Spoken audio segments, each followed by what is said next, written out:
have been in my hangar. Now, UFOs are not the greatest story never told. This disclosure issue kind of bugged me. Now, I've got slides, I'm not going to go through each of these. All of these people, and I think you'll recognize most of them, have all come out and said UFOs are real. And that includes, Presidents Gorbachev, the former Soviet Air Force, UK, the Vatican. All of these countries have come out and released their documents saying UFOs are real. And yet we keep saying, what happened? Now, they did learn about how to disclose them, but in general, this is the response. It wasn't this. This is what everybody says is going to happen. Terrible things are going to happen. The world's going to collapse if we put out the reality. This is kind of what happened. Now, and one of my key issues here is everybody says, or many people say that, if they release this is going to change everything.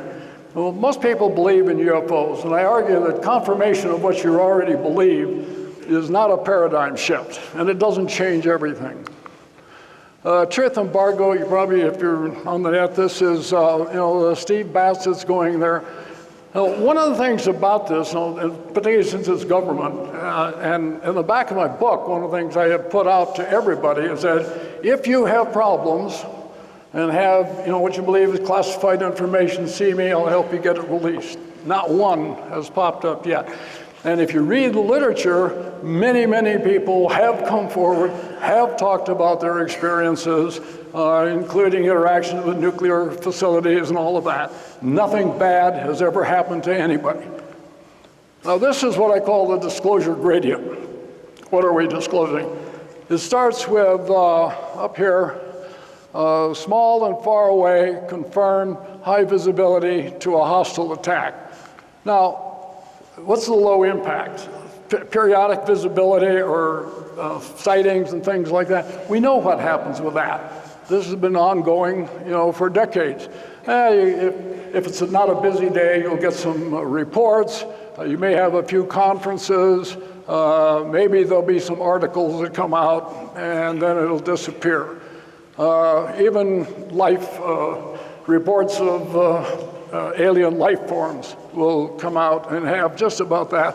But you'll notice all of the reports that have come out are on microbes. They're not on people or critters walking around among us. I guess they're hiding the good stuff. This was an interesting finding. I actually met Hoover. He actually retired from NASA because he was going to make a revelation and actually wrote to it, and they didn't want to hear it again. This was looking at microbes that were found in meteorites. And I will say NASA is overtly hostile in these fields, which is unfortunate.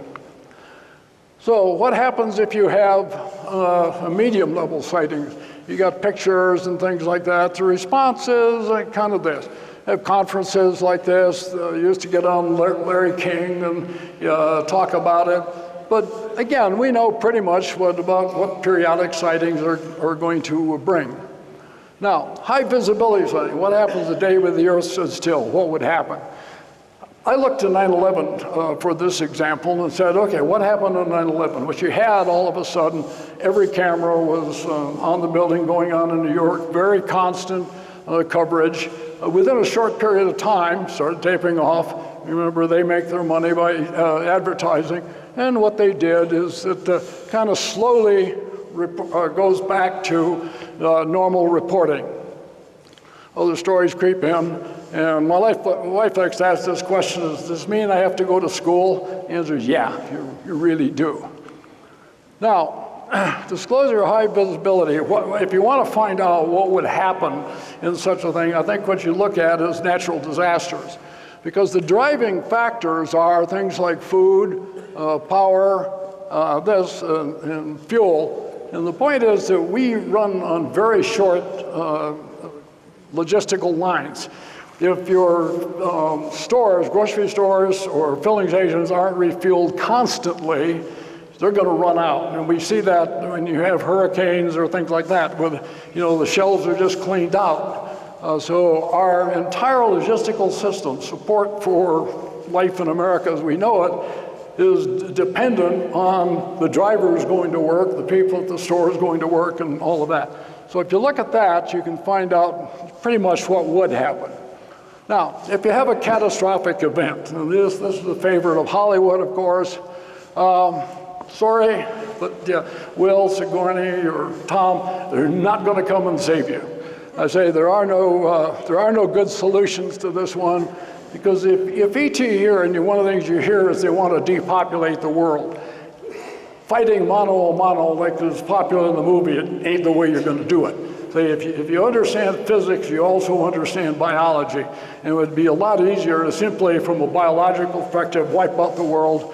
And if you want humans, I don't need a lot of human tissue or whatnot. We know enough about how to do cloning now.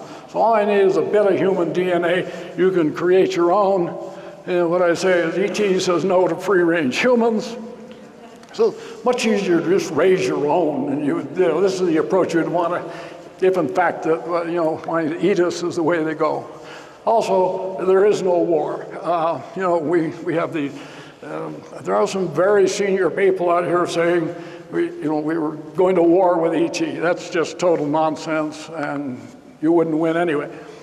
Also, we have this egocentric approach as to what would happen. Everybody assumes, that we talk about the UFO landing on the White House lawn, and you go, why would you do that? I mean, remember, if they're coming from out there from someplace, they're going a hell of a long distance. We're one of 197 countries, 4% of the global population, 6% of the landmass, 2% of the global surface. To come to the U.S., not the way it's likely to happen. My wife did